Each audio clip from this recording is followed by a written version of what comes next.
sus în sare. Ne mândri cu ei că mai bun nu se poate. O picioare fermecate. Toți am așteptat să câștige războiul echipa lui Oloroiu. Cu Gigi Becali, Lăcătuș, Meme Stoica, să cucerim Europa.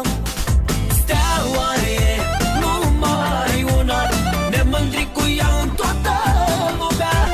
Steaua e fermecată, echipa noastră calificată. Steaua e numai una, ne mândri cu ea în toată lumea. Steaua e fermecată, echipa noastră calificată.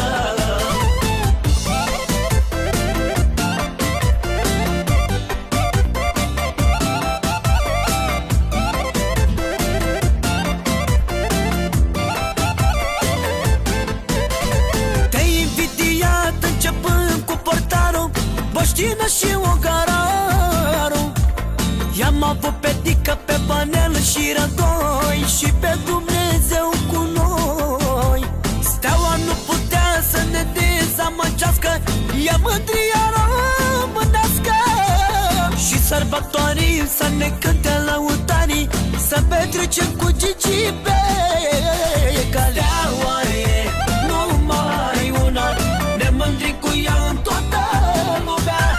Steaua e fermecată, echipa noastră calificată. Și acum să curgă banii, bucuria lui Gigi Becali. Suntem plini de fericire, e cea mai frumoasă amintire.